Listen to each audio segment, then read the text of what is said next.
Il est vrai que parfois plus que sur l'impulsion de la piété chrétienne, l'accent est mis sur les formes extérieures de tradition de certains groupes ou d'hypothétiques révélations privées considérées comme indiscutables. Il existe un certain christianisme fait de dévotion, précisément d'une manière individuelle et sentimentale de vivre la foi qui ne correspond pas en réalité à une authentique piété populaire. Certains encouragent ces expressions sans se préoccuper de la promotion sociale, de la formation des fidèles, et en certains cas, ils le font pour obtenir des bénéfices économiques ou quelques pouvoirs sur les autres. Nous ne pouvons pas non plus ignorer que, au cours des dernières décennies, une rupture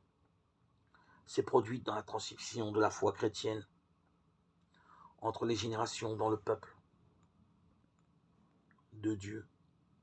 Il est incontestable que beaucoup se sentent déçus et cessent de s'identifier à ce peuple, que le nombre des parents qui ne baptisent pas leurs enfants et ne leur apprennent pas à prier augmente,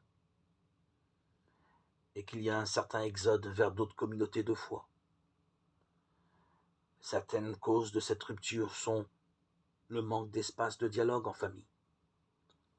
l'influence des moyens de communication, le subjectivisme relativiste, l'esprit de consommation effréné que stimule le marché, le manque d'accompagnement pastoral des plus pauvres, l'absence d'un accueil cordial dans nos institutions et notre difficulté à recréer l'adhésion mystique de la foi dans un scénario religieux pluriel.